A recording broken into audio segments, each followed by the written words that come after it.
pengurusan emosi. That's why kita buat ni, kita panggil penyanyi pun bukan kita penyanyi panggil yang nyanyi lagu heavy metal. Kita tak panggil penyanyi yang kita panggil Mamat, panggil lewat kan. Lagu dah tentu lah, tak ada lagu. Tak ada. Lagu semua lagu ibu kan. Agak adalah kan. Macam tu lah. Jadi itulah, jadi mana nak musik tu.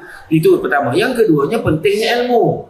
Sebab kadang-kadang bila orang masuk, dia dah ada stigma. Dia kata, oh jadi sekretari ni kau baik kopi, kau menaip je kerja kau. Bukan. Dia ada jawatan khas untuk turutaip, ada. Dan dah tak ada, dah tak wujud dah jawatan tu sebab PA ni, sekretari ni dia multitasking. Semua benda dia buat. Dia boleh buat semua. That's why lah pentingnya ilmu. Itu nombor satu, ilmu. Dan ilmu ni tidak boleh kita selesa dengan ilmu tu saja, tak. Sebab kena adapt dengan perubahan semasa. We have to rejuvenate ourselves. Kena meremajakan pemikiran kita. Rejuvenate ourselves, otherwise you ada. Kalau tidak meremajakan pemikiran kita, kita akan musang. Sebab apa? Oh, ni saya tak tahu. Saya ingat kerja sini je. Lah ya, itu pun kita buat ke? Kadang-kadang PA ni sampaikan satu tahap, ada setengah pahaman di luar negara, di barat, dia meletakkan bos nombor satu daripada family. Sampai tahap tu. Kenapa? Bukan ada suruh tinggalkan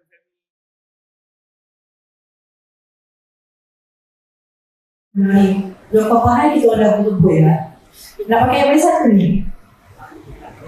Nanti ni just adik. Kita pandai-pandai je nak klik-klik kan. Bismillahirrahmanirrahim. Assalamualaikum. Terima kasih saudara. Dia bagi kita terus. Taklah dia 2 jam. InsyaAllah. Okey, saya Masmi. InsyaAllah saya akan bersama-sama dengan anda hari ini. Dan juga tetamu-tetamu kita yang cukup istimewa hari ini. Saya pasti ada pemenang kisah saat ini, iaitu sebahagian saya, Saudara Samsul Depan. Dan juga di sebelah kiri saya, Masya Allah, Saudara Nur Hidayah. Saya kalau Saudara Nur Hidayah memang selalu kerap berjumpa dan berprogram sama. Okey, dengan Saudara Samsul Depan kerap jumpa tapi tak pernah berprogram sama. Nanti kau tanya, buat apa tu? Lain macam kan, sama juga tapi tak pernah berprogram. Jadi baik-baik saja.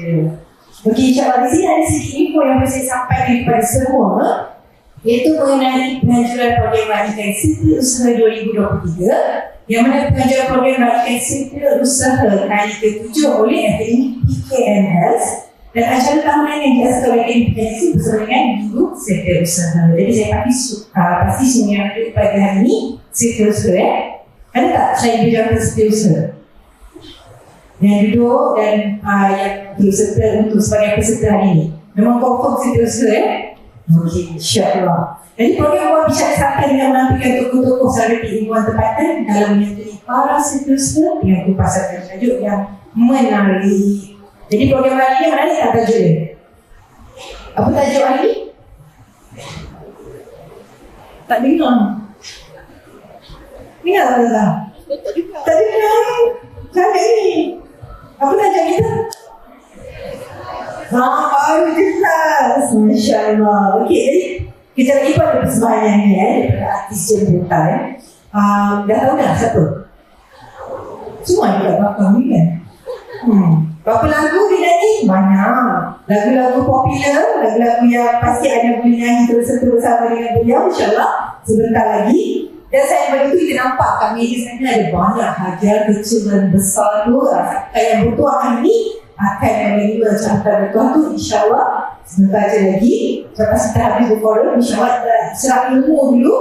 Dan program ini juga menjadikan satu platform kepada para siswa usaha mengatakan ukhuwan satu bertukar pada negara satu sama lain. Jadi pasti ada hari ini yang baru berkenalan kan? Itu ada yang bawa geng. Ada yang memang dah kenal lama atau baru kenal. Macam tak nak kenal saya cakap je, tak apa ni. Saya tahu. Dia tak sabar ni nak apa-apa macam tu. Okey, jadi kita mulakan dengan Ustazah dulu je lah. Boleh sebab dia kata wanita, kita melahirkan wanita dulu. Sebab ramai tak, tapi saya tahu kisah-kisah lelaki juga. Saya bukan mereka, ada tau. Ya, ada. Okey, tetapi hari ini kita nak melahirkan Ustazah sebab dengan majoriti di sini juga wanita. Kita nak bertanya tentang pasti dia susu itu memang kebaikan wanita. Untuk soalan pertama itu berkait dengan emosi wanita, sebab mereka perempuan ni lebih kecil umur pagi. Saya tak nak kata begitu betul ataupun tidak, tapi kalau nak dia personal, adalah juga. Memang bangun pagi tu dalam tengok tu dia saya mengaku kadang-kadang walaupun tak PNS, ini tu macam PNS kan. Lepas tu 2 kali lah dia PNS layan rambut. Tapi salah kalau nak pergi kerja, macam mana buat kita sekalipun, takkan kita nak hasil kerja kita bergantung umur. Betul tak? Sebab itu dah satu tanggungjawab kita, amanah yang kita dah pegang dan kita janji. Jadi kan kita nak bekerja keluar, cuma ni lah kita tak perfect, jadi maksudnya kita tak betul-betul perform di tempat kerja. Tapi sebolehnya kita nak kurangkan damage tu. Jadi apa pandangan Ustazah untuk kita kawal emosi kita setiap kali kita sampai ke pejabat, setiap kali kita mulakan kerja di awal pagi. Walaupun katalah hari itu memang PMS, macam mana nak kontrol Ustazah? Bismillah. Bismillahirrahmanirrahim. Assalamualaikum warahmatullahi wabarakatuh. Kena kuat lagi. Kena kuat lagi sikit ya. Sebab ni dia pagi-pagi ni kita nak exercise dia warming up dulu. Assalamualaikum warahmatullahi wabarakatuh. Masya Allah. Apa khabar tuan-tuan serta tuan-tuan? Baik, alhamdulillah. Syukur kehadirat Allah. Selawat dan salam ke atas Nabi mulia Muhammad sallallahu alaihi wasallam. Dengan nikmat daripada Allah dapat hari ini kita berkumpul bersama-sama dalam convention yang cukup indah dan cukup cantik dalam majlis pada hari ini berserta dengan tajuk yang telah dihidangkan untuk makanan minda kita, selain daripada makanan rohani ataupun jasmani yang ada dekat depan meja masing-masing. InsyaAllah hari ini kita nak bincang tentang setiausaha versus boss, antara profesionalisme dan juga emosi. Yang pertama, saya mengucapkan ribuan terima kasih kepada Akademi PKNS yang telah menganjurkan program yang sungguh mantap ini, sungguh hebat ini. Dan yang kedua, saya mengucapkan ribuan terima kasih kepada pengemudi majlis kita, Irma Asmi. Sebenarnya siapa kakak? Kakak ke saya kakak? Irma ni nampak je nampak muda, tapi sebenarnya Masya Allah kan sangat berpengalaman. Jadi nak bagi tahu sebenarnya saya adik saja. Masya Allah. Okey, Irma dan juga Ustaz SD. Dia ada apa kata nickname. Betul. Kita tak ada lagi. SD. Saya adik. Adik Ustaz kata Ustaz adik. Rasal. Okey, baik, kita tengok ni siapa adik, semua kakak insya-Allah. Semua dah ngaku adik ni macam mana? Baik. Tuan-tuan dan puan-puan yang saya kasih kerana Allah, wanita dan emosi adalah sesuatu yang sangat-sangat dekat. Tapi hari ini kita digemparkan, kejap lagi mungkin Istina sentuh juga bab emosi yang lebih lagi. Tapi saya terkejut juga bila kita tengok berita di paparan akhbar. Bila kita tengok lelaki nampak gaya lagi emosi pada perempuan. Betul tak? Betul. Sombong Ustaz? Jadi kita ni okey lah kan? Kita ni okey. Bos lagi emosi. Dia suka. Apa? Kita geng. Sama kita. Kita semua wanita. Sebenarnya kadang-kadang kita lebih profesional daripada golongan Adam kita tak bergolong dengan kita. Masya Allah. Siapa nak puji kita kalau kita tak puji diri kita? Baik, tuan-tuan, puan-puan yang saya kasih kepada Allah Subhanahu Wa Taala. Bila kita sebut tentang emosi, emosi ni adalah suatu perkara yang mesti ada di dalam diri.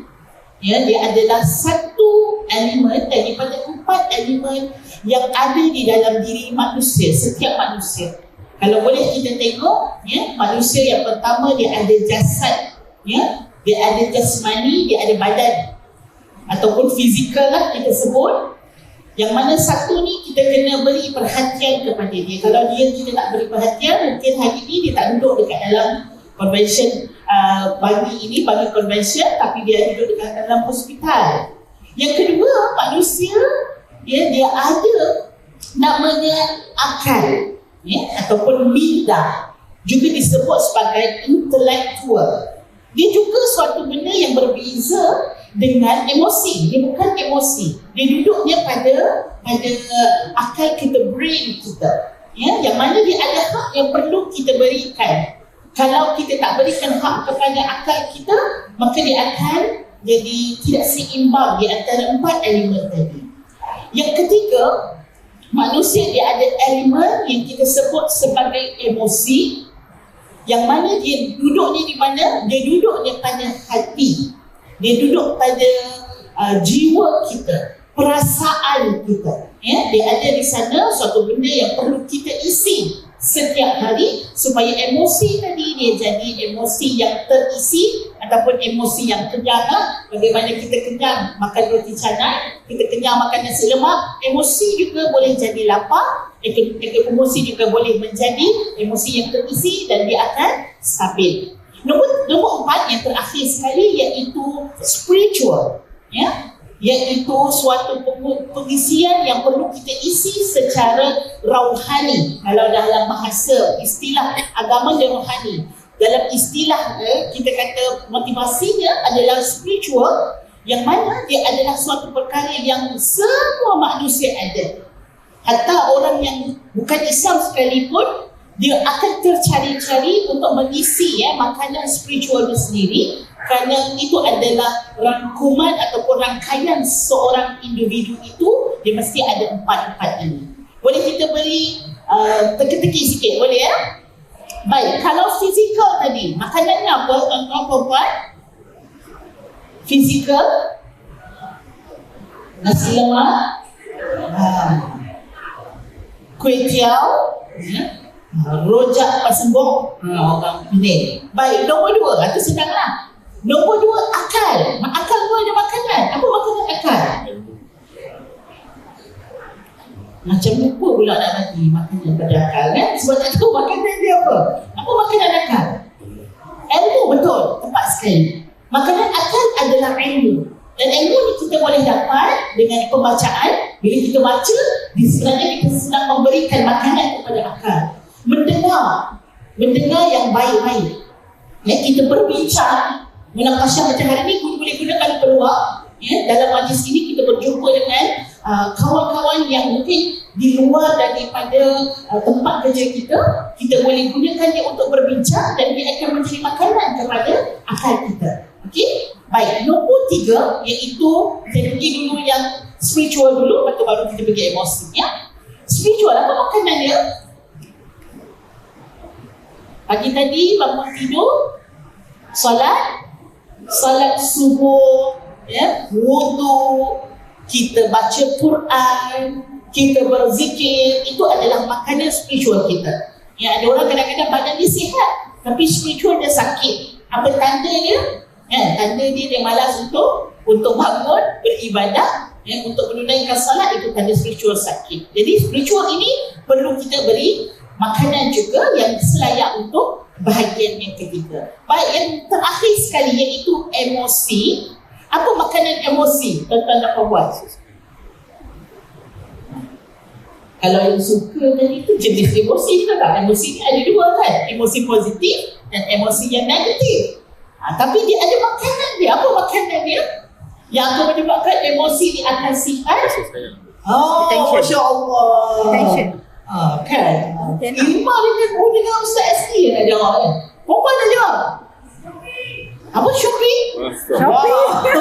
Dahsyat bila kita shopping ni emosi kita gemuk emosi kita jadi sihat Baik, tuan-tuan dan puan, sebenarnya makanan emosi kita adalah love, cinta. Biasa kita dengar filem Hindustan disebut pyar.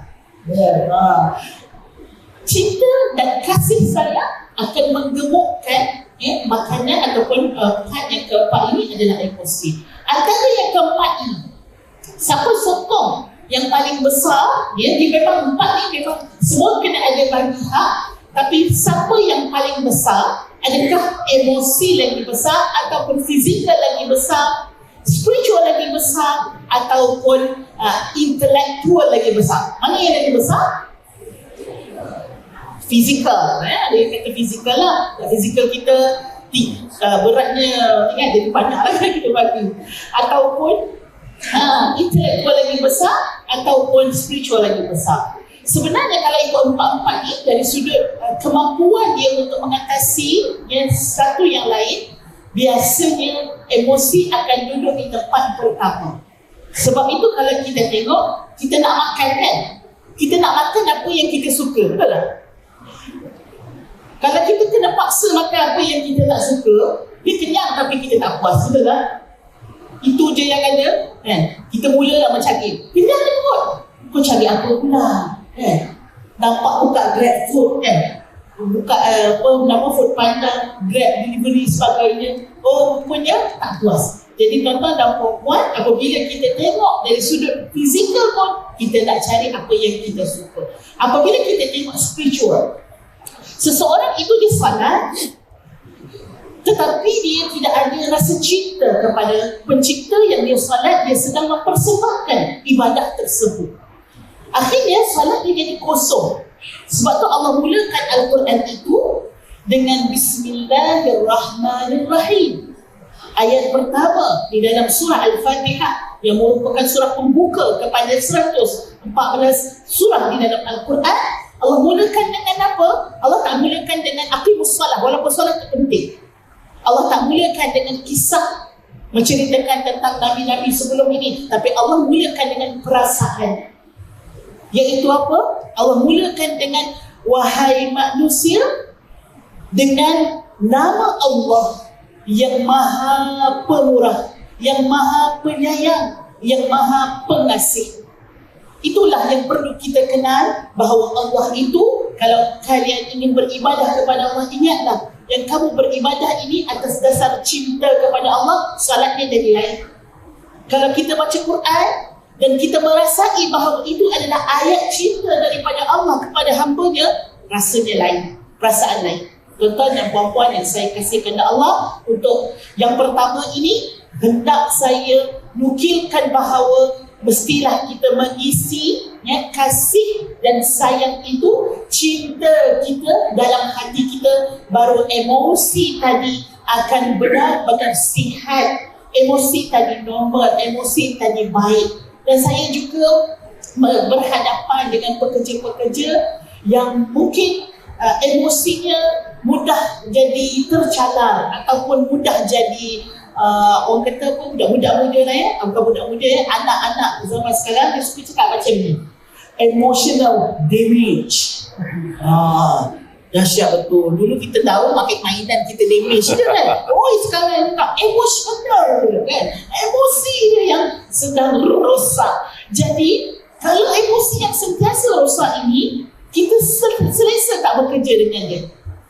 Kita pandang dahulu kita untuk berhadapan dengan seorang yang bekerja yang sentiasa tak boleh stabil emosi dia, ataupun emosi dia kelang-kelibut huru hara, tak ada apa-apa pun tiba-tiba nak marah kan, maka kita pasti tak selesa. Dan begitulah sebagai seorang setiausaha yang menjadi orang pertama kepada bos kita ataupun bos syarikat, itu hendaklah kita jaga, kerana sumber yang kita nak cari ini adalah untuk kita masukkan ke dalam mulut kita, ibadah. Ibadah kita mencari rezeki yang halal ini hendak kita berikan kepada anak-anak kita. Maka hubungan ini insya-Allah kalau kita bina dengan baik, dia akan membantu bukan sahaja diri kita, tapi akan membantu keluarga kita, kestabilan keluarga kita. Dia akan membantu keberkatan yang akan mengalir di dalam keluarga kita. Jadi untuk yang pertama, walaupun ada sebab, jangan salahkan apa tadi, PMS istilahnya. Saya orang kampung, saya orang kampung panggil ABC. Orang bandar dia panggil PMS. Jadi jangan salahkan PMS ataupun menyalahkan apa yang berlaku di sekeliling kita. Jangan salahkan, mungkin hari ini memang hari isteri. Jadi Mandi dulu. Mandi dulu kan. Jangan salahkan benda lain. Tapi kita carilah apa yang kosong di dalam emosi kita tadi, berikan makanan kepada emosi kita, maksudnya mencintai kerja kita, mencintai rakan sekerja kita. Tapi jangan pula cinta sampai membawa ke tangga. Faham? Yang faham, yang tak faham dah. Allah Ta'ala, saya serah dahulu pusingan pertama ini kepada Irma Hasmi. InsyaAllah. Tu ada yang tanya kenapa tangga dapat lain tak boleh? Okey. Alright, insyaAllah. Jadi jangan salahkan dia sebab kadang-kadang kuncinya bukan dari situ. Dan kadang-kadang daripada rumah, daripada environment kita sebelum sampai ke pejabat lagi dah berlaku kurang perhatian, kurang kasih sayang. Jadi pentingnya dengan ada cinta, apa bahasa Indonesia tadi? Piar. Masya Allah. Okay. Jadi untuk lagi sesuatu yang terbaik, kita kena jaga ketiga-tiga tadi lah, bukan hanya fokus pada emosi saja lah kan. Kalau dah sentuh tentang akal, spiritual dan emosi, jadi gabungan ketiga-tiga ni akan membawa kita sebagai usaha yang boleh juga profesional. Jadi boleh jadi multitask kan. Kan wanita sebenarnya selalu multitask kan. Ke memang wanita je yang multitask, lelaki tidak. Bila tak nak kaya sehari ni, sebab lelaki pun sebenarnya perlukan perhatian, senyum sebenarnya. Macam mana tak? Kita tak pinggirkan lelaki. Ya, lelaki juga perlukan kasih sayang yang berperhatian. Jadi kita kena ada rasa sama dia, saya di gula-gula je tadi, insyaAllah. Okey, seterusnya kita nak bersama dengan adik Samsudin Bahar. Perhatian dan juga usaha. Tak apa. Mesti ada pengalaman bersama dengan usaha ataupun mungkin dalam industri kami yang lebih kepada kita paling PA lah. Jadi boleh juga berkongsi pengalaman. Okay, dan dah berapa lama dalam industri dah macam PA dah tukar ke tak? Lagi atau kata usaha dia pergi kerja, tukar kerja semua. Kita dalam industri PA pernah saya bertukar je kadang-kadang. Okay, jadi bukan sekadar membuat kerja-kerja. Sebagai usaha tu orang kata ada kerja hakiki dia. Saya dah tanya, okay, apa kerja hakiki usaha? Sebab kita tahu bila sebelum kita tadi, seterusnya bukan saja buat kerja yang memang dah ada tertulis di atas kertas, tapi bagaimana connection dan chemistry seterusnya bersama dengan bos dia, dengan ketua dia, macam mana dia handle situasi tersebut, termasuklah kes-kes emosi tadi kan. Jadi soalan dia bagaimana memastikan untuk seterusnya ni bila dia terjun dalam bidang kerja dia, dia sentiasa bersiap sedia walau apa keadaan sekalipun ataupun ada sebarang perubahan sekalipun, dia tetap profesional dengan kriteria yang ada dan skill yang ada. Silakan. Bismillahirrahmanirrahim. Assalamualaikum warahmatullahi wabarakatuh. Alhamdulillah rabbil alamin. Wassalatu wassalamu ala asyrafil anbiya wal mursalin wa ala alihi wa sahbihi ajma'in. Subhanaka la ilma lana illa ma 'allamtana innaka antal alimul hakim. Rabbi shrah li sadri wa yassir li amri wa hlul 'uqdatam min lisani yafqahu qawli. Alhamdulillah, syukur sangat-sangat hari ini dapat bertemu di Pan Avenue Convention Center. Ya, pertama kali saya pun terpaksa berpakaian begini untuk menyesuaikan diri dengan function, dan saya tak dibenarkan pakai kurta biasa. Saya kena pakai macam ni lah kan? Pakai suit. Kak Irma dengan Kak Nurul dan Dayang tadi itu macam terkejut memang saya pakai suit ni kan? Jadi apa-apa pun sebenarnya ucapkan terima kasih banyak kepada Irma sebagai pengguna acara program hari ini. Itu juga Salah Hidayah banyak poin tu yang dia dah sentuh dah pun. Tapi saya tertarik tadi, betul lah mungkin dia menyalahkan lelaki sebagai golongan yang paling emosi. Jadi itu sebabnya akademi PKLS buat program ni. Dan dia buat program ni, siapa tak boleh kawal emosi sila sertai program ni. Kita tengoklah berapa ramai peserta dia lelaki macam tu lah kan. Tetapi kepada yang ada yang seorang-seorang dekat meja tu, janganlah kecewa kecewa sebab anda, saya dan pengurusi majlis sama. Kita berada dalam golongan minoriti dan kita kena terima hakikat. Jadi apapun sebenarnya emosi ni sangat penting, betul saya setuju. Sebab emosi ni yang Puan Ustazah Hidayah tadi betul, emosi ni ada satu perkara yang paling besar dalam diri kita. Cara kita respon, cara kita bereaksi pada satu perkara itu mustahak. menjadi setiausaha, menjadi PA atau whatever we call it kan. Kalau kita nak cakap dia pembantu ke assistant ke, nak cakap apa kan, ada orang cakap saya assistant dia, saya PA dia, saya secretary dia. Dulu secretary orang terbayang, secretary orang terbayang macam satu konotasi negatif kan. Kan, seolah-olah secretary ni mesti seksi, pakai skirt pendek, mesti duduk atas bos dia. Dah ni ada yang bayang macam tu, orang yang tak tahu kan, tak ada emosi, tak kata you all kan tak pernah emosi konon kan. Jadi mana kata kalau kita tengok daripada aspek ni, pentingnya tadi emosi. Sebab itu kita tengok akhir-akhir ni, saya baru berbual tadi dengan Ustazah dengan Himah tadi tentang bagaimana di luar sana hari ni kegagalan. Kita tengok kes dera, kes bunuh, kes apa, semua berpunca daripada kegagalan mengawal emosi kan. Dan memang ramai pelaku-pelaku yang beremosi ni lelaki, ramai bunuh, pukul, pijak, sepak suami isteri dan sebagainya. Bos yang marah baling file, lelaki. Orang perempuan dia tak boleh baling, mulutnya bisa dah, boleh mati dalam mulut itu kan. Orang lelaki ni dengan perbuatan dia cakap tak ada apa, orang tak faham. Jadi itu sebabnya pentingnya tadi pengawalan, pengurusan emosi. Jadi apa yang perlu ada pada PA, pada sekretari, pada hari setiausaha pada hari ini, pengurusan emosi. That's why kita buat ni, kita panggil penyanyi pun bukan kita panggil yang nyanyi lagu heavy metal. Kita tak panggil penyanyi yang kita panggil Mamat penyanyi lewat kan. Lagu dah tentu-tentu lah, tak ada lagu tak ada kan, lagu semua lagu oh ibu ini kan, agak adalah kan, macam tu lah. Jadi itulah, jadi maknanya musik itu pertama. Yang keduanya pentingnya ilmu. Sebab kadang-kadang bila orang masuk, dia dah ada stigma, dia kata oh jadi sekretari ni kau baik kopi, kau menaip dia kerja kau. Bukan, dia ada jawatan khas untuk jurutaib, ada. Dan dah tak ada, dah tak wujud dah jawatan tu. Sebab PA ni, sekretari ni, dia multitasking, semua benda dia buat, dia boleh buat semua. That's why lah pentingnya ilmu. Itu nombor satu, ilmu. Dan ilmu ni tidak boleh kita selesa dengan ilmu tu saja, tak. Sebab kena adapt dengan perubahan semasa.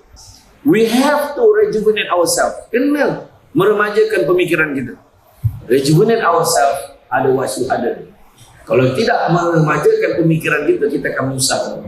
Sebab apa? Oh, ni saya tak tahu. Saya ingat kerja sini je. Lah ya, itu pun saya buat tu. Kadang-kadang PA ni sampaikan satu tahap, ada setengah pengalaman di luar negara, di barat, dia meletakkan bos nombor satu daripada family. Sampai tahap tu. Kenapa? Bukan ada so tinggalkan family, kau hidup dengan bos kau dekat tangga tu ni, bukan. Tapi isu dia, maksud dia tu, dalam kerja, dalam bab kerja, bos mesti utama. Itu yang kadang-kadang suami yang tak faham, dia akan cemburu. Sikit bos kau, sikit bos kau, tengah malam pun jawab kau. Itulah yang perlu ada sebagai setiausaha. Ada pernah dulu kan, saya dengar ada seorang setiausaha. Kenapa you tak angkat kau? I call payah sangat. Kenapa you masalah saya nak jawab kau? Sorry, jangan kacau hujung minggu I. I pun ada komitmen dengan keluarga I. Seorang setiausaha tak boleh jawab macam tu. Tak boleh. Mati pun tak kena jawab telefon. Tentulah dia nak bagi standard dia kan. Jadi ilmu mustahak. Apa yang kena ada? Kena sentiasa improve. Okay. Oh, rupanya dalam zaman teknologi ni, rupanya kita pun kena kuasai IT. So, maknanya yang pertama sekali selepas emosi adalah ilmu. Bak kata orang, cantik teluk pantainya landai, tambat perahu tepi kuala. Biarlah burukkan ini pakai, asalkan penuh ilmu hidayah. Perlu belajar. Itu sebab kita datang hari ini. Sebab nak timbul ilmu. Ambil lagi. Oh, rupanya sekretari kena buat ni jugalah. Susah kena buat ni jugalah. Aku ingatkan uruskan yang ni. Sampaikan baju bos tu pun dia. Bos, janganlah pakai kaya macam ni, bos. Apa yang pakai macam ni? Please lah. Jangan malu dia. Dia tak okey lah macam tu. Bos tak tanya dia. Dengan suami dia pun dia tak cakap macam tu tau. Itu yang kadang-kadang suami jadi cemburu tu. Jadi apa yang kena ada? Ilmu kena ada. Oh, dia kena macam ni. Dia kena kuasai aja. Kadang bos saya tak faham ni. Macam mana dia guna ni word ni apa? Microsoft Teams macam mana nak buat ni? Kali kita bagi setiausaha, bos sebenarnya saya pun tak tahu bos. Kita kata kan. Bila kita cakap macam tu, bos kita macam mana ni? Kita pun cari orang lain. Biasanya orang lain, bos akan tumpu perhatian pada orang lain pula. Lepas tu kau pandai nak kecil hati tu. Aku seperti dia. Tapi dia tak pernah tanya aku. Dia tanya kau macam tak tahu je. Itu cerita dia. Jadi ilmu. Apa yang kena ada? Pertamanya professional communication skills. Kita tahu dah macam mana set kita nak communication dengan bos kita. Macam mana cara nak berkomunikasi dengan klien. Dan kita tahu klien mana yang sensitif, klien mana yang tak sensitif. Mana yang klien yang memang berapat dengan bos kita. Kita tahu yang dia ni macam dia ni macam mana. Itu bukan main. Bahasa sama je semua. Kita kena faham. Yang keduanya, kena ada inisiatif. Inisiatif. Kena ada macam bagi cadangan. Kita ni kadang-kadang kita kena faham. Bos mungkin bertukar ganti. Ada setengah department ni bos bertukar ganti. Bos ni lagi dagam tu. Bos ni macam ni. Bos ni jangan kau bagi cadangan. Kau bagi cadangan banyak kena marah dia. Rupanya ada benda-benda tertentu, benda peribadi kau jangan nak campur. Tapi kalau benda-benda yang diminta baru kau cakap. Ada setengah bos tu bila dah dia kena, you sampai hati kan. Ada orang tegur I, pakaian I tak sesuai. Kenapa tak tegur I semalam? Hati mu okey je bos. Bos pakai gitu okey. Okey apanya kau tak ada pakai go. Dia kata gitu. Contoh kan. Jadi maknanya kita kena ada inisiatif. Kena pandai untuk bagi cadangan. Mengesyorkan something pada bos kita. Kemudian berita kat IT. Literasi kita kena. Literasi mana kena pandai IT. Macam saya dululah tiba-tiba kena ceramah kan. PA tak tahu. Kita punya mana nak buat ni. Masa tu tiba-tiba orang nak kena ceramah online. Takkan saya nak cakap. Tak maaf lah. Saya tak biasa lah ceramah online. Saya ceramah fizikal. Kalau aku buat macam tu 2 tahun sama-sama debat jadi tak relevan tu. Jadi saya terpaksa, tapi masa tu tak pandai lagi. Itulah kamera live, itulah kamera yang guna untuk call, phone yang guna untuk call, itulah guna live. So saya tekan on, saya pun berlari. Bismillahirrahmanirrahim, Assalamualaikum warahmatullahi wabarakatuh semua. 2 jam ceramah kamera tak on. Kau fikirlah. Sebab kita tak ada ilmu. So kena belajar, rupanya kena macam ni, kena tekan yang ini dulu. Kemudian bila dah keluar live tu baru dia, macam tu baru start cakap. Bagi masa sikit. Macam tu. Baru kita tahu ada Webex meeting, kita ada Google Meet, kita ada apa StreamYard, kita ada macam mana cara kita nak berkomunikasi. Macam-macam cara kita kena belajar. Begitu juga honesty and discretion. Mana kita ada kejujuran dan ada budi bicara, ada pertimbangan kita. Bila kita dengan bos tu jujur, bos minta maaf bos, kalau saya cakap ni bos jangan terasa hati. Sebenarnya pakaian bos ni saya rasa okey tu okey bos, tapi bos kena bagi okey lagi. Maknanya habis jaga dah tu. Habis jaga dah tu. Dia cakap bos sorry lah bos. Teruk sangat bos ni pakaian ni. Bukan semua bos boleh terima dengan baik benda tu. Dia ni mempadun aku je dia akan fikir. Dia ni mengenal-kenalkan aku. Tak sesuai dia ni kerja dengan aku. Sebab bos pun ada ego dia. Dan begitu juga kalau kita tengok dalam kehidupan kita ni, dalam bekerja, ada beberapa set perkara yang kena ada dalam diri kita. Selain pada ilmu, emosi tadi, itu tadi spiritual tadi. Dalam diri kita ni, roh hati kita ni kena letak setting yang betul. Masuk bekerja setting yang betul. Kalau kita setting kita fikir kerja ni tu senang je. So kita ni buat ni je. Tak. Sebenarnya kita tengok, dia mungkin lain pula bos, lain pula keperluan dia. Bos ni nak sampai ke tahap mendalam. Dia bagilah advice, dia rasa macam mana, I pening kepala lah. Gaduh dengan CI contoh. Dia tanya pandangan kita. So kat situ kita kena bijak. Once kita bagi cadangan yang negatif, once kita bagi cadangan yang tidak, orang kata, yang tidak tepat, tidak bijak, mungkin akan backfire kita balik satu hati. Ni sekretari I lah ni, nasihatkan I dulu macam ni. Tak sepatutnya lah dia cakap macam tu. So kena hati-hati. Kita kena ada boundary dia, kita kena tahu. So setiap orang berbeza-beza dan kita kena bersedia kena marah dengan bos kita. Kenapa yang ni? I tak suka lah ni nak sibuk. So kita tahu dah bos tak suka yang ni. Kadang ada bos ni ego. Dia tak biasa bekerja dekat pejabat kita tu. Dia masuk, dia print sengit. Print sengit. Apa lah kita ni sengit kan? Dia ego. Kita kena betul cara tegur. Mungkin cakap bos, apa bos biasa bantu bos. Kenapa? Macam ni bos, dia macam ni. Janganlah kita salah tegur bos. Tak maaf lah bos print ni sengit ni bos. Kalau bos ni ego, memang saja saya sengitkan. Saya bos, mulai hari ni saya nak superstar, print sengit itu. Sudah kita pula nak ikut dia. Ini contoh yang paling simple lah. So, mana kata dalam hal ni apa-apa pun ilmu, belajar, tanya, dah hadir course macam ni, sentiasa upgrade kita punya knowledge. Kadang-kadang dulu mungkin betul, kerja setiausaha tu mungkin setakat tu je. Kita naik, kita jaga jadual dia, kita setkan meeting dia, kemudian kita arrangekan tempat-tempat tertentu, tiket flight dia, kan, pengangkutan dia, driver dia, semua kita susunkan. Tetapi dia lebih daripada itu. Dia bukannya kurang, bertambah dan bertambah dari masa ke masa sesuai dengan peredaran masa. Itu sebab saya kata rejuvenate ourselves. Remajakan pemikiran kita supaya sesuai dengan perkembangan semasa. If we fail to rejuvenate ourselves, lalu hadap kita akan rusak. Tak bolehlah ni, tak bolehlah kerja dengan aku, menyusahkan cari orang lain lah. Itu yang betul-betul PA tak agak sesuai. Saya jangan kata dulu ada PA, mula PA saya siapa? Buat saya. Oh parah. Bukan kata parah macam mana. Sampai satu tahap ada yang dia emosi, ada time. Sebab dia pun ada kerja. Kan? Ada benda-benda lain yang kena buat. Kadang-kadang kenapa perempuan ni pula telefon? Ada setengah macam tu. Kan? Assalamualaikum, boleh cakap dengan semua debat. Dah lama dah ada macam dia. Dia tak tahu PA tuan aku. Kan? Contoh kan? Jadi makna kata seorang PA ni, seorang sekretari ni, dia kena pandai nak distinguish profesional yang ni dengan klien dia. So kalau dalam sebagai seorang isteri susah. Kan memang susah kan? Kalau jadi isteri dan nak profesional tentang macam tu susah. Betul tak? Betul tak? Itu susah. Jadi nak tak nak macam mana pun ilmu belajar daripada masa ke semasa dan sentiasa enhance, sentiasa upgrade our knowledge. InsyaAllah kita akan okay. Wallahualam. Okey, insyaAllah. Semangat tak? Dan dua poin kita dapat daripada ikut panel. InsyaAllah ada yang cantik tak? Ataupun ikut? InsyaAllah poin-poin tu kita kena sentiasa beringat-ingat. Jadi kita cantik, kita boleh cuba perlahan-lahan untuk ubah diri mana yang kita ada kekurangan.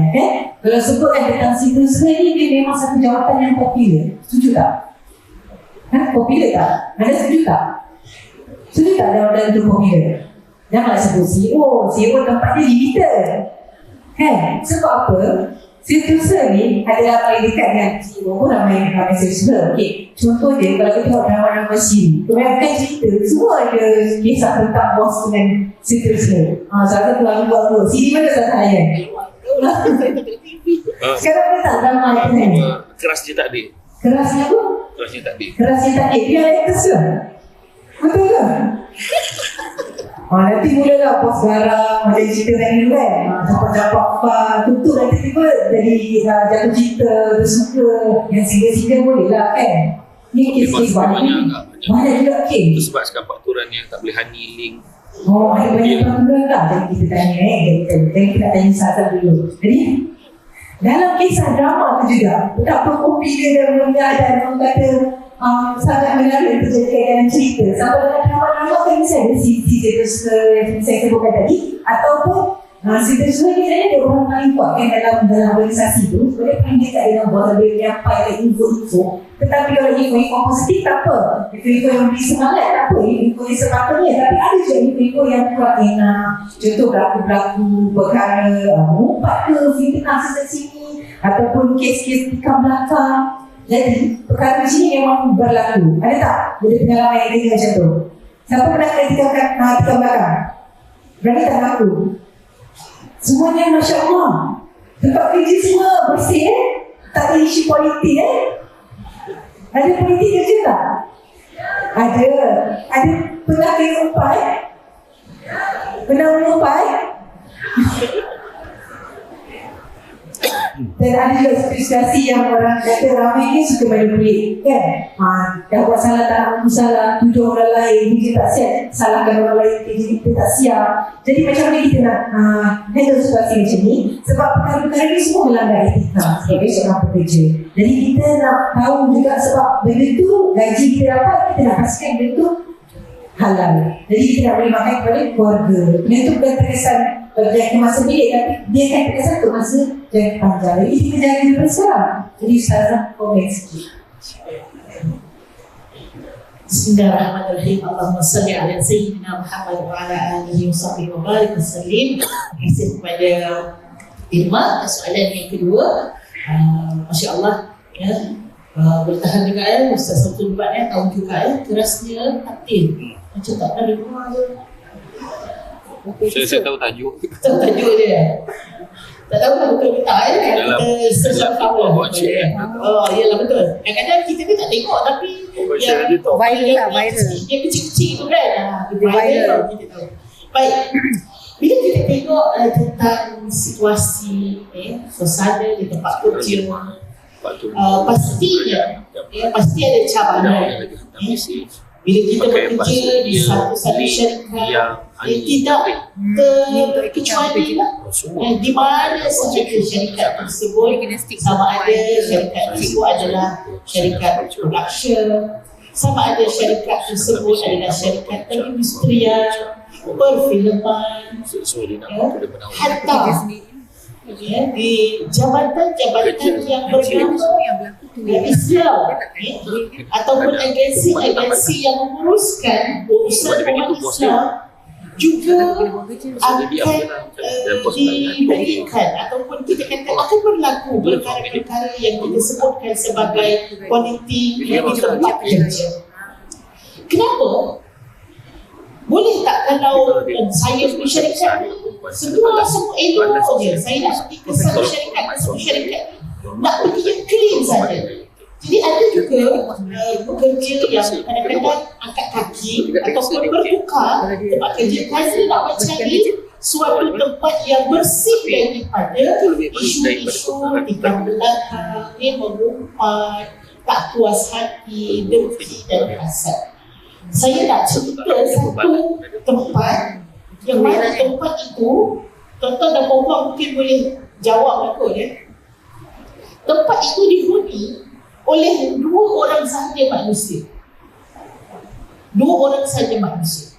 Dan manusia itu adalah manusia yang pertama yang dijadikan oleh Allah di muka bumi. Di mana tu? Ya. Saya nak tanya, di syurga yang mana dijadikan Nabi Adam AS dan pasangannya Sayyidatina Hawa tadi, ada tak sifat dengki? Ada tak? Macam tak ada di Ustazah sebab dia berdua je.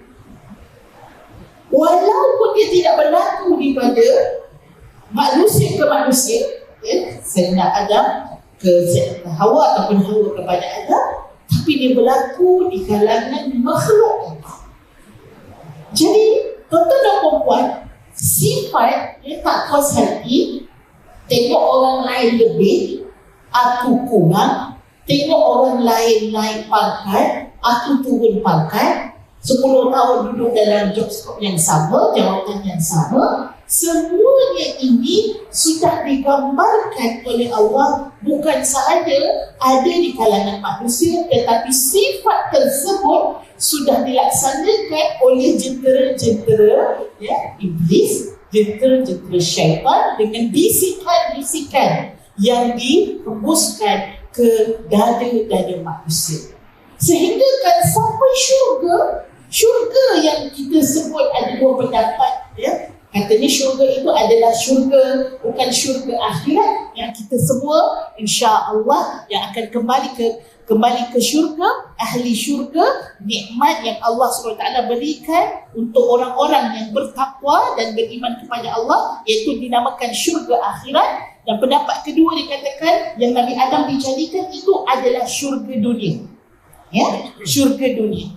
Yang mana syurga juga sebab sifatnya sama, iaitu dia boleh makan apa sahaja kecuali pokok tersebut, dia boleh minta apa sahaja kerana sifatnya adalah syurga.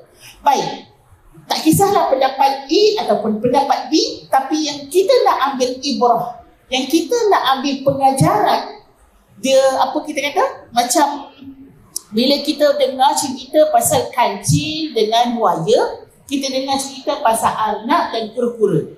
Kita pernah tak dengar cerita pasal kancil, lepas tu kita tanya, kancil tu dekat mana ya? Mana satulah kancil tu? Pernah kita tanya tak? Tak pernah kan? Anjing dengan bayang-bayang, kita pergi cari kat mana anjing tersebut. Apa yang kita tahu ataupun kita nak daripada cerita tersebut, puan-puan? Ialah pengajaran, betul tak? Pengajaran daripada cerita tersebut. Moral of the story. Pengajaran daripada apa yang dibentangkan, pasti ada benda yang Allah nak bagi tahu. Bila Allah tengok, Allah berikan suatu situasi ataupun suatu cerita yang mana iblis bila dia tengok Nabi Adam alaihissalam yang menjadi nabi yang ataupun manusia yang diangkat Kerana apa? Dengan perintah oleh Allah untuk malaikat, yang mana malaikat ini sudah dijadikan sebelum daripada Nabi Adam, pun kena sujud kepada Nabi Adam. Iblis ataupun syaitan juga sudah dijadikan sebelum daripada itu, kena sujud dekat senior. Senior ke junior? Junior lah, junior. Kita kan, kalau kita dah lama, dia ada rasa macam apa? Ego kan? Belajar daripada kakak ni. Kan? Aku super senior. Kan kita ada sifat, ada rasa ego begitu.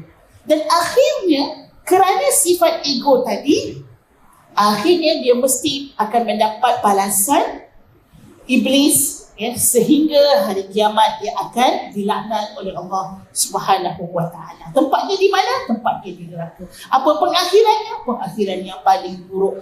Bagus ke? Untung ke? Hasad tadi. Untung ke saling berebutkan sesuatu yang bukan untuk kita? Tidak. Padahal dia akan mengakibatkan suatu perkara yang buruk di penghujung dia. Jadi apa pengajaran pertama yang kita nak ambil daripada kisah ini?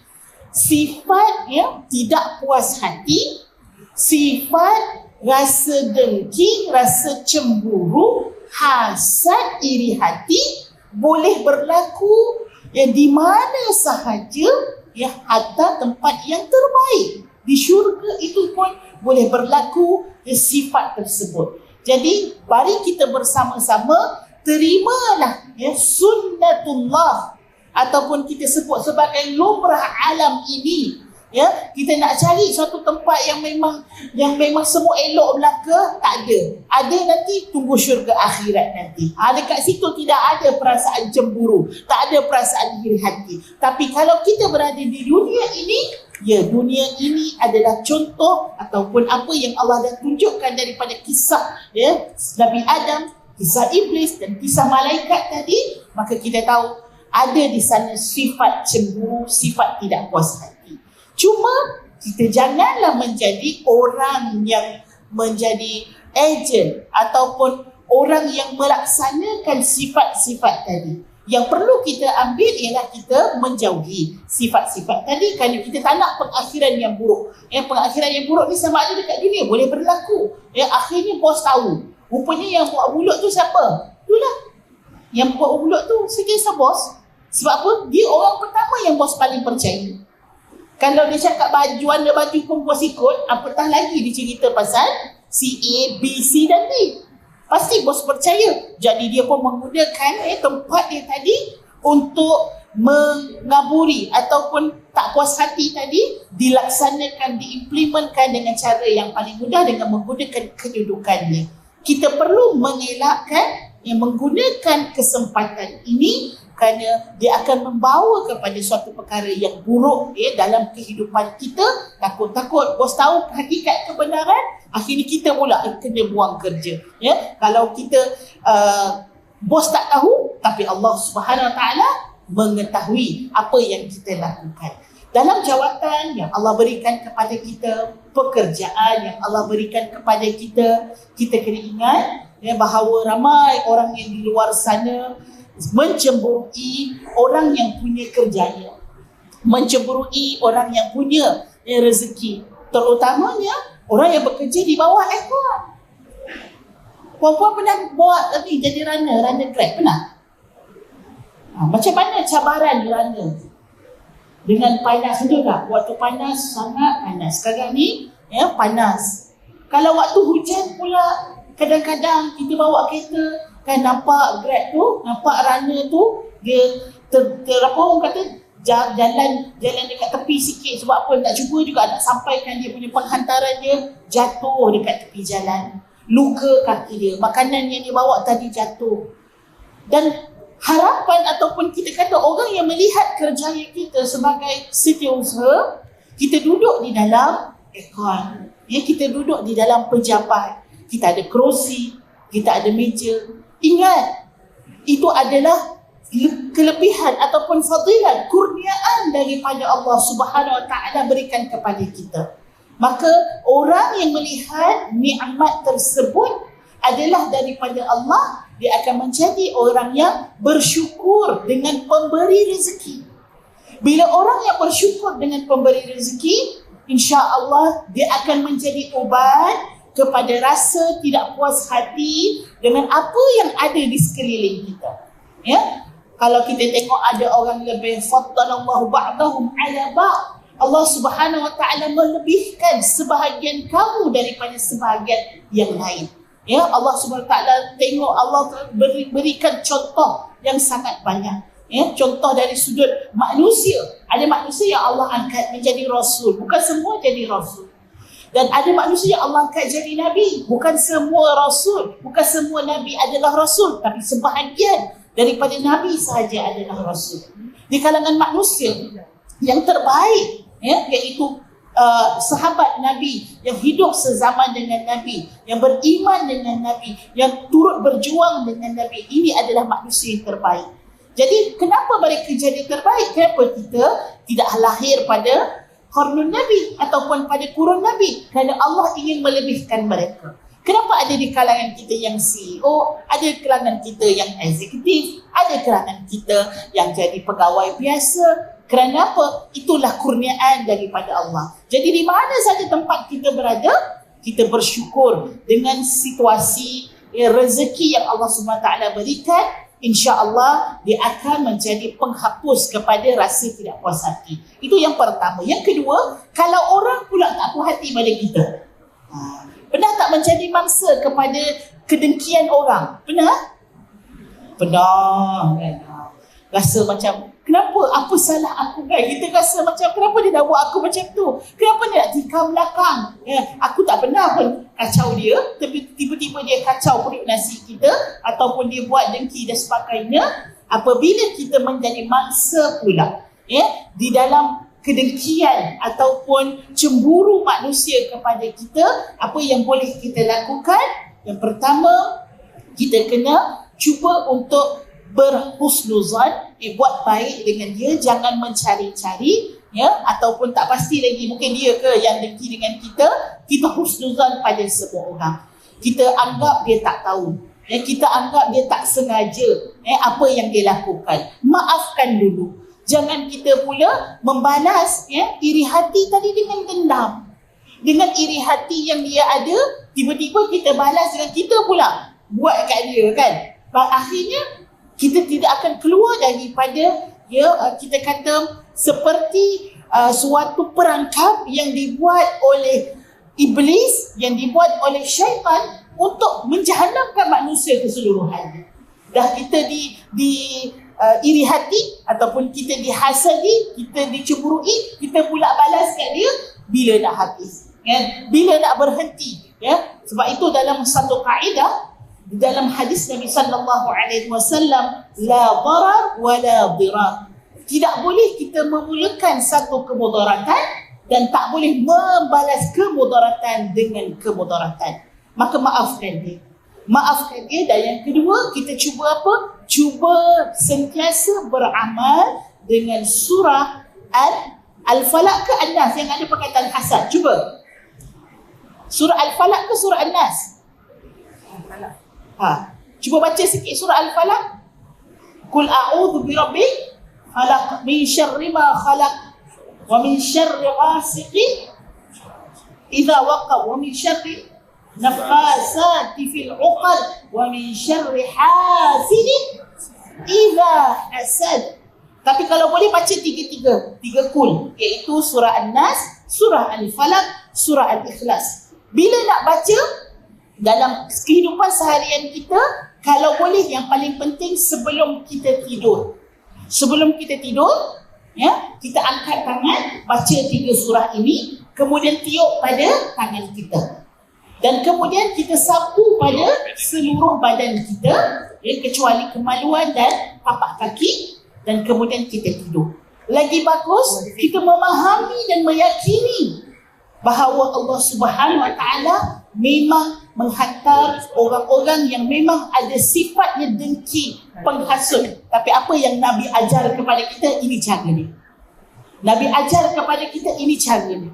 Untuk kita mengelakkan, menguburkan diri kita daripada sakit yang orang lain buat kerana dengki ataupun kerana hasad, ya, yang ini boleh menjaga diri kita ataupun blok diri kita daripada kejahatan yang dilakukan oleh manusia, oleh makhluk dan terutamanya kejahatan bagi orang yang mendeki. Jadi insya-Allah kalau kita menjadi mangsa tadi jangan dilayan, sebab kalau kita layan dia lebih sukalah. Jadi kita maafkan dia, kita terima, dan dalam masa yang sama kita mesti letak diri kita ni di dalam suatu kubu ataupun haiz yang mana akan mencegah apa saja keburukan yang datang daripada makhluk Allah, dan insya-Allah kita boleh mengharmonikan. Kalau kita tak boleh nak cleankan suasana tempat kerja kita, tapi kalau kita boleh mewujudkan ukhuwah yang baik,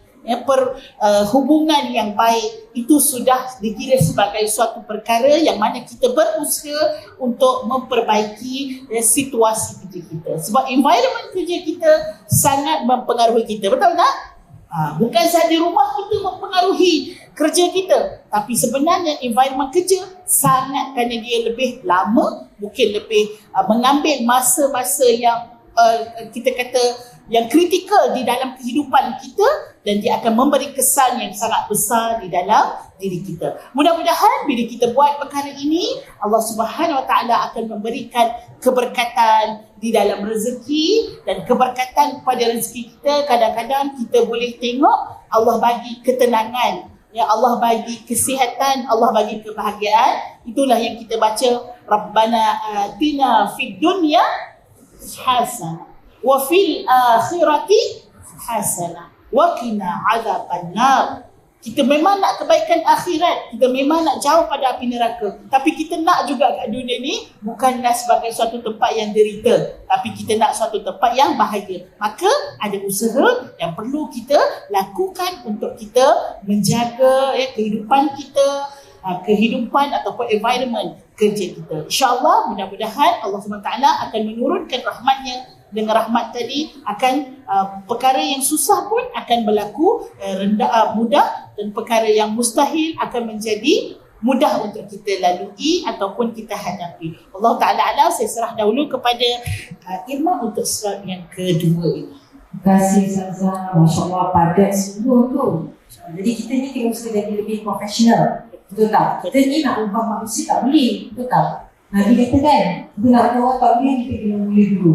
So kita usahalah kita mula dulu, barulah yang lain pun akan ikut dengan doa, dengan bersungguh-sungguh. InsyaAllah kita kena kurangkan berbuat semua tu bersentiasa bersyukur. Memang kena tough sikit lah, memang cakap senang kan bersungguh-sungguh orang kan. Tapi apa yang kita mulakan dulu, bersabar, extra sabar, kurangkan komen-komen tadi, kurangkan rasa-rasa malas nak pergi kerja tu.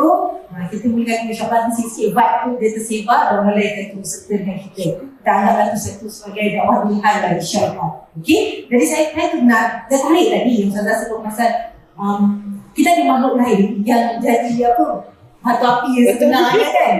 Kita ingatkan manusia je yang ganggu kita punya proses dari profesional. Kita lupa ada makhluk lain yang mengganggu sebenarnya, yang lebih dahsyat lagi, lebih hebat lagi lah dia punya godaan tu kan. Okey, sebelum saya teruskan, kalau selepas ini ada soalan-soalan yang ingin saya nak tanya pada panel-panel kita, saya rasa boleh tulis kat kertas tu sebab saya tak ada nampak mic dekat floor. Kan ada mic nanti disediakan. Mic. Ada mic disediakan. Okay, so tak payah tulis kat kertas Okay, so sebentar lagi sebelum kita tamat sesi tu ada soal jawab. Kalau nak prepare question, boleh prepare. InsyaAllah kita tengok masa mana yang sempat. 2-3 soalan kita akan berikan waktu untuk anda. Okay? Baik, kita teruskan. Bila sebut kata ada makhluk lain selain pada manusia ni, itulah kadang-kadang kita dah cuba dah jadi profesional dah ni, dah beretika habis ni. Tapi berlaku juga insiden-insiden yang mulalah rasa kecil hati, tak ada lah, bos pilih kasih lah, dia lah tu, dia macam boleh kerja aku semua yang tak betul lah macam tu. Tiba-tiba lah tu isu tadi lah, ada skandal lah tu, juga kat bos, body lebih macam tu. Jadi macam mana kita nak kawal situasi macam ni? Kita dah habis baik tadi, niat tu dah betul lah. Dah pasal niat, sungguh-sungguh ni kerana Allah Ta'ala, tak nak ada terkucing-terkucing body kita pasti tak ada. Tapi orang lain pula buat. Dalam kita boleh jahat sama macam dia. Dengan hasutan syaitan tadi kan. Syaitan ni rojim tadi. Macam mana tu? handle situasi? Soalan yang jawapan belum tahu. Soalan baik juga. Jadi bila tanya sebenarnya saya suka aspek yang pertama tadi yang pasal skandal. Ada orang cerita tadi cerita mungkin dia singular tapi ada juga kes plural kan. Kes plural dia dah ada suami, dia dah ada tapi dia berskandal dengan bos dia. Ada memang berlaku. Itu sebabnya saya nak sentuh tadi macam mana peraturan sekarang meletakkan di pejabat boleh lagi dah mesej-mesej ini hani dia link kan. Sedangkan bila kita cerita ni bias satu hal, bias ni mungkin dia suka kat setengah orang dekat orang tertentu dan tak suka pada yang lain. Ada bos macam tu sebab dia manusia kan. Kecenderungan dia kalau jangan tutup orang ni, oh tak, dia ni baik, dia ni elok saja, orang lain ni tak elok.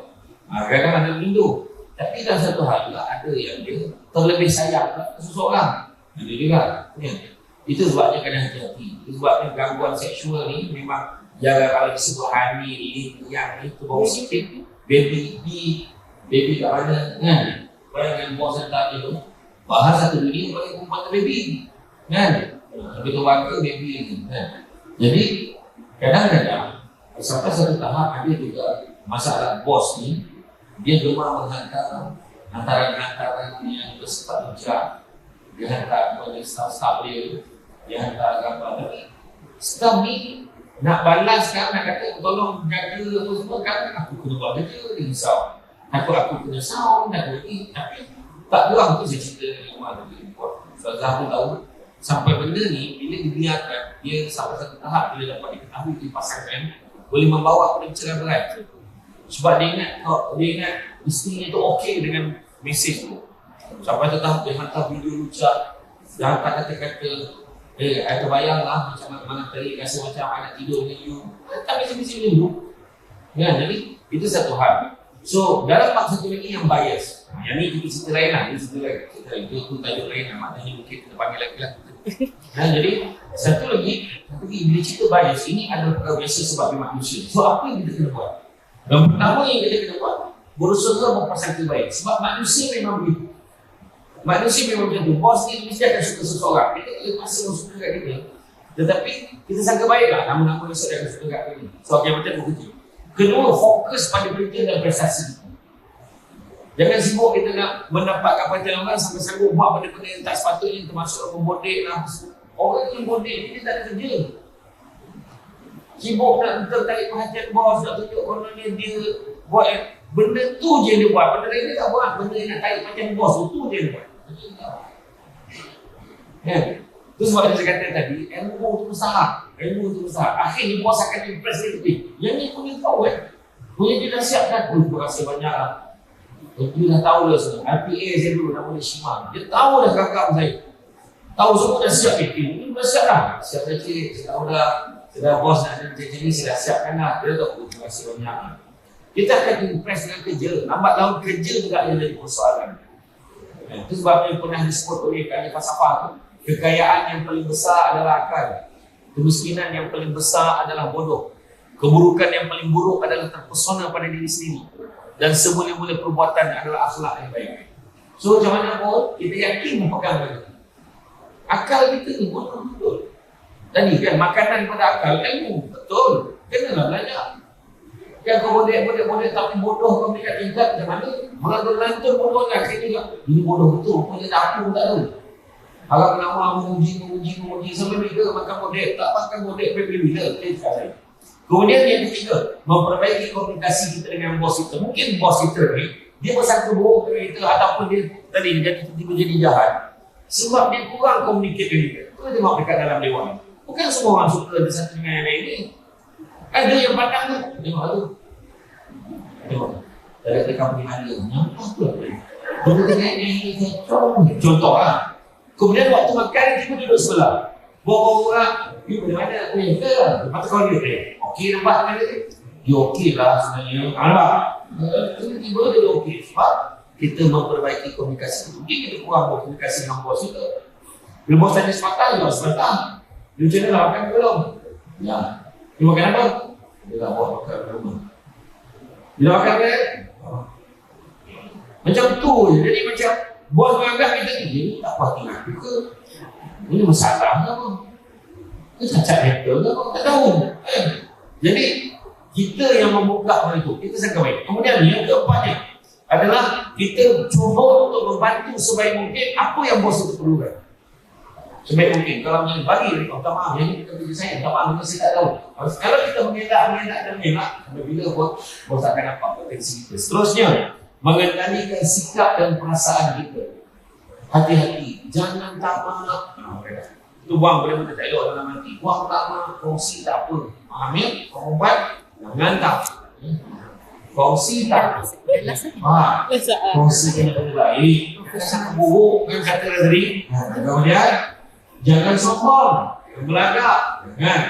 Kita jangan dengki dengan orang. Sebab macam mana kita tak suka orang dengki dengan kita, maka janganlah kita dengki dengan orang. Seterusnya, dekati anak emas bos itu. Janganlah bos itu ni kita semain kita suka dengan kamu. Cuba kita baik dengan orang yang baik dengan bos itu. Mungkin saya tak langsung kita kenalah di jalan lain, dan jangan tu tak boleh ikut jalan lain. Mungkin bila buat bos ni macam mana dia sebenarnya, kita tanya dia, boleh tak saya nak tahu? Sebab saya kalau boleh saya cuba dapat kepatian bos saya. Sebab bos saya ni saya nampak dia macam saya yakin kata orang ni dia akan nampak lah kerja saya. Tapi ada tak tips macam mana nak ambil hati bos saya ni? Dia okey lah, dia saya tengok dia okey ni macam ni. Dengan harapan anak bos ni, anak emas ni akan sampaikan kat bos. Ya itu apa dia buat tu, dia kata ni, kamu kata apa? Dia kata betul-betul okey, bagus apa semua. Dia kata kita akan berusaha ni, ambil hati kau dan buat terbaik. Dia tu, dua tahun. Besok tu terima elok kan? Sebab kadang-kadang benda tu tak sampai. Jadi maknanya bias yang bertahap. Dan yang ketujuh, apa kita buat, berhenti kerja. Kalau tak boleh sangat kan? Kalau bias, saya cerita je kan? Kalau setahap, tapi jangan terus berhenti. Cuba try submit resume ke tempat lain. Ada kerja kau berhenti, jam tu je lah. Mesti nasihat yang berhenti macam tu. Sebab dalam kehidupan kita ni, kadang-kadang ada orang ni, kita buat dia ada dua. Perangai, sikap. Perangai boleh ubah, tapi sikap susah ubah. So kalau kita tak nampak orang tu, kalau dia dah ada mindset dia macam ni, kita dah kenal dia ni prinsip dia kata kita buat apa pun memang tak betul walaupun kita dah cuba dah apa yang saya sebut dari 6 perkara yang sebut tadi, tak boleh juga betul. Akhirnya ada tempat lain yang lebih mahal dari itu, mungkin macam tu. Tapi selagi boleh kita membuktikan keupayaan kita, selagi boleh kita menunjukkan yang terbaik buat. Ingat, kekayaan yang paling besar adalah kemiskinan yang paling besar adalah ilmu. Keburukan yang paling buruk adalah terpesona pada diri sendiri. Fokus kompagusnya. Itulah masalah. Jangan macam orang tak cantik lah. Orang yang tak cantik tapi rasa diri dia tak cantik. Orang tu cantik sebenarnya. Orang yang cantik rasa diri dia cantik. Orang tu tak berapa cantik sebenarnya.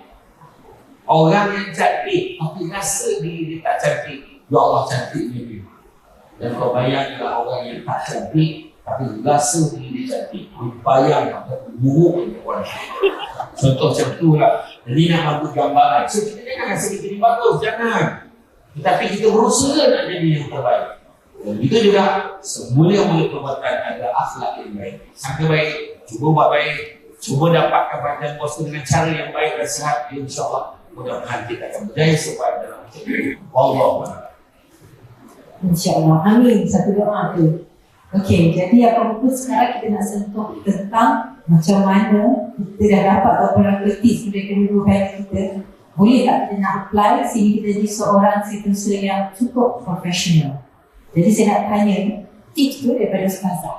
Apa yang Ustazah boleh berikan pada semua yang hadir pada hari ini untuk melaksanakan tanggungjawab mereka, melaksanakan amanah yang sedang mereka pegang sekarang ni, dan tanggungjawabkan besok rezeki tu mereka nak makan, minum dan bersama hidup sendiri maupun keluarga dengan keadaan yang tenang, bahagia seperti yang Ustazah sebutkan tadi. Baik, terima kasih kepada Imam. Perkataan profesional biasanya kita gunakan untuk menggambarkan seorang yang berada dalam satu pekerjaan yang gaji dia tinggi, ya, pekerjaannya mahir, disegani di dalam masyarakat, ya, seperti mana pekerjaan seorang doktor, arkitek, CEO, ataupun seorang yang memang kita kata yang jauh lah, ya, tak pernah pula disebut dalam profesional tu. Antara profesional tu ialah eksekutif ke, data entry ke, tak pernah, ya, dia tak ada. Tapi sebenarnya apabila kita hendak menjadi seorang yang profesional, sebenarnya seorang yang profesional ini melambangkan kemahiran. Dia bukan kepada bentuk pekerjaan tersebut, ya. Kemahiran yang mana seseorang itu dia ada kemahiran yang sesuai dengan pekerjaan dia. Pernah tuan-tuan dan puan-puan tengok rancangan memasak? Pernah, ya? Seorang chef yang menggunakan pisau yang tajam, tapi dia boleh potong apa benda yang dia nak potong tu lah, ya, bahan-bahan masakan dia tu. Mulut dia bercakap, mata dia tengok kamera, tangan dia memotong tapi tak potong pun tangan, betul tak? Tangan dia tak terkena pun. Kita ni duduk dapur bukan main nak menjaga, kan? Mata tak tengok tempat lain, dekat dapur tu lah yang kita ni. Mulut tak cakap pun, tapi kadang-kadang terpecik minyak lah, kadang-kadang terpotong lah, terhiris lah, apa benda yang tak perlu dihiris. Ini ada gambaran, ya, chef itu ialah seorang yang mahir sungguh, ya, di dalam profession yang dia ada, di dalam pekerjaan yang dia ada. Dalam situasi dia sangat mahir dengan memotong, ya, sehingga tidak mencederakan diri dia. Kita tak tahulah, mungkin sebelum tu dah mungkin 50 kali dah terpotong dan sebagainya. Itu kita tak tahu bagaimana dia boleh dapat kemahiran tersebut. Begitulah dengan profesionalisme, iaitu kemahiran yang kita nak cuba cedok, nak cuba pinjam, nak cuba pakaikan dengan profession kita sebagai seorang sekretari, sebagai seorang setiausaha, ya.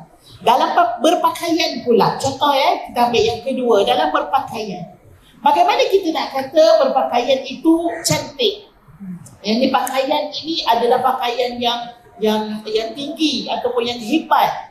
Sebenarnya pakaian yang cantik ataupun pakaian itu hebat bukanlah mengikut kepada piawaian apa yang telah disepakati oleh seluruh dunia. Ini pakaian yang cantik. Adakah pakaian yang kita pakai waktu solat itu tak cantik, betul tak? Tadi sebenarnya bila kita sebut tentang pakaian yang profesional, ialah pakaian yang sesuai dengan kerjaya ataupun situasi yang perlu kita lakukan. Contoh macam ST lah hari ni. ST hari ni datang tak pakai kopiah, padahal ustaz pakai songkok tinggi je lah. Songkok ni pakaian rasmi, ya. Pakaian rasmi. SD datang pakai suit. Walaupun SD biasa pakai kurta kan. Saya banyak tengok SD punya online banyak pakai kurta. Tapi sesuai dan profesionalnya untuk hari ini. Tapi kalau SD pakai suit pergi kuliah maghrib, pakcik yang pakai ini pun macam ada apa hari ni kan? Ada apa hari ni kan? Jadi tidak sesuai walaupun pakaian itu sesuai. Itu maksudnya ialah profesional. Maksudnya dia sesuai dan mahir dengan tempat yang kita sedang datang ataupun kita sedang lakukan, kerja yang kita sedang lakukan. Jadi seorang yang kita kata dikira sebagai orang kedua daripada CEO ataupun bos, pastinya dia tak pakailah pakaian yang nak pergi ke pasar, kan?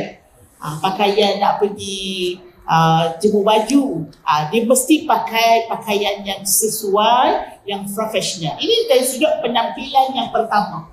Penampilan yang pertama memang saya dah tengoklah pada hari ini, semua puan-puan yang berada di hadapan kita memang semua pakaiannya sesuai, ya, dengan situasinya sebagai apa? Orang kanan bos. Orang yang pertama, sebab yang klien bos ataupun tetamu bos kita, dia tak jumpa bos dulu, betul tak? Dia jumpa kita dulu.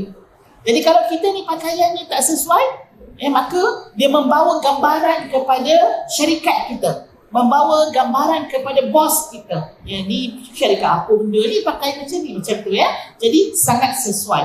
Dari sudut penampilan kita, dari sudut make up kita.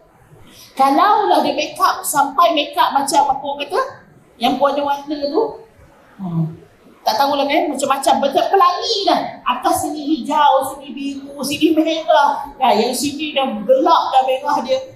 Kalau dia pakai begitu, kalau function itu adalah function mungkin malam apa orang kata, ikutlah malam-malam tema dan sebagainya, tak kisahlah. Tapi kalau itu adalah tempat kerja sebagai seorang setiausaha, saya rasa tak sesuai.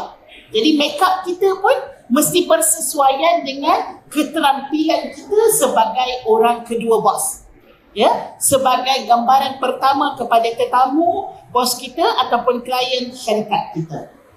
Yang kedua, selain pada penampilan, ialah percakapan. Ya, cara kita bercakap, cara kita komunikasi. Ya, tak semestinya kita rapat ni kita kena bercakap dengan mesra, betul tak? Jadi profesional. Saya bukan makwa dia yang saya nak bercakap dengan meleweh-leweh ni, tapi saya adalah setiausaha dia. Jadi percakapan kita sebagai seorang wanita, dia memang sangat-sangat akan menarik perhatian lelaki. Jadi tolong jaga bab ini. Orang perempuan dia kalah dengan telinga. Ya, sebab tu kita boleh tengoklah Ustaz, kadang-kadang orang perempuan yang boleh kahwin dengan Afrika dan sebagainya. Kan? Sebab apa dia kalah kat telinga? Sebab yang tadi tu dia pandai main perkataan. Jadi perempuan dia cari, betul tak?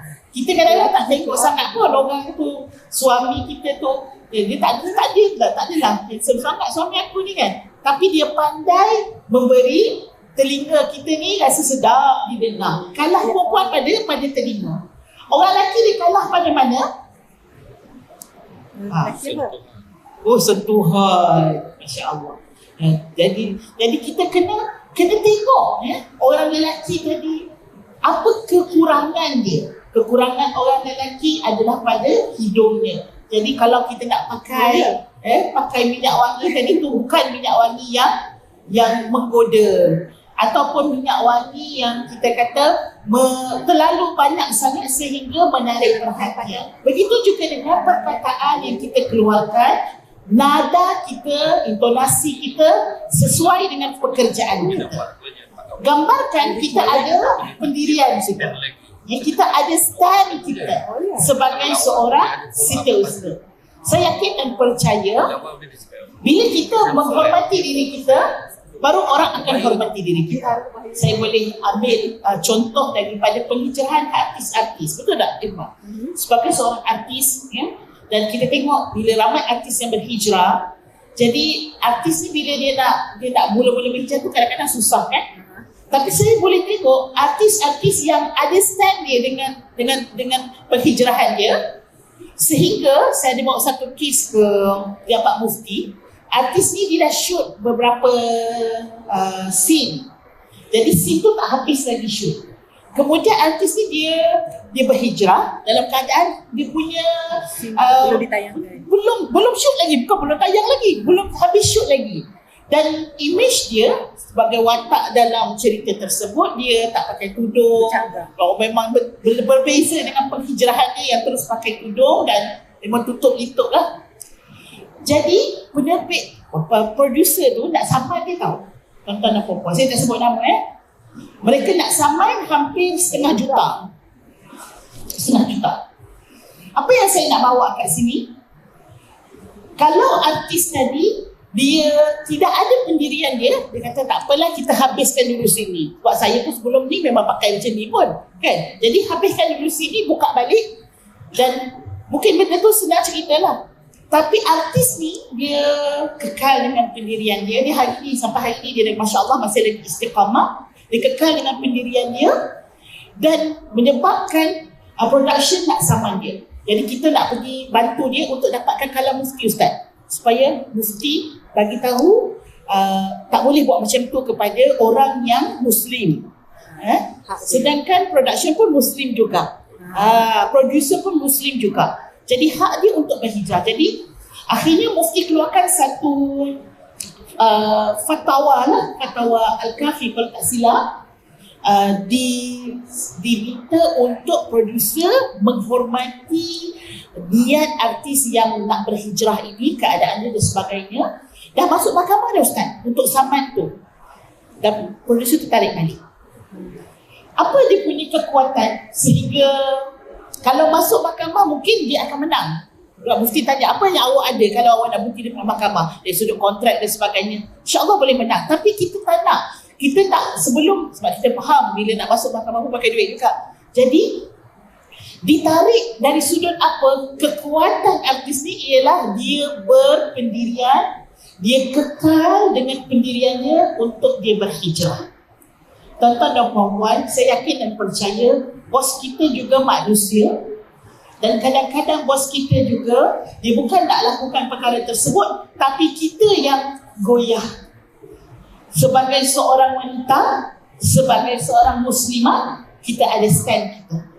Dan stand kita tu yang bos kita nak tengok, biar orang nampak, okey, kita adalah seorang wanita yang firm dengan apa keislaman yang telah kita janjikan. Ya Allah, aku telah serahkan diriku kepadamu ya Allah, aku akan follow dan obey apa sahaja perintah daripada Allah, dan di stand itu yang kita nak bawa. Ada benda yang kita boleh buat sebagai seorang seusaha, ada benda yang kita tak boleh buat sebagai seorang muslimah, sebagai seorang Islam. Dan di sanalah cantiknya, dan di sanalah mahirnya ataupun profesionalnya kita sebagai seorang wanita yang bergelar sekretari.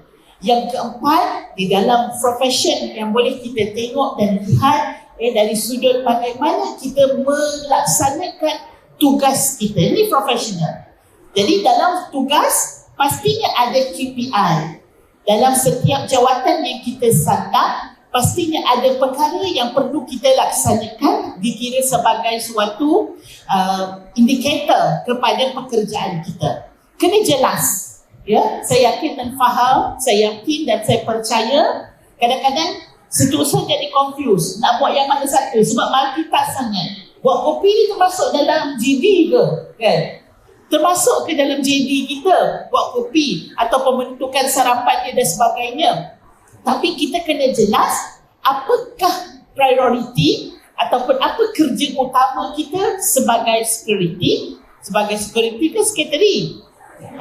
Nampak dah semua dah tidur dah tu. Dia tak perasan pun Ustaz dah sebut security. Sebagai secretary, apa kita punya KPI? So kalau itu kita capai piawaian, sebab itu semua akan dikira, betul tak? Ada ke pengujian ataupun kita kata kompetensi di syarikat kita ada kan? Jadi dia tak kira pasal pendapat-pendapat yang lain tadi, tapi yang mana boleh diukur kompetensi dalam pekerjaan kita. Jadi yang itu pastikan dia sampai kepada piawaian.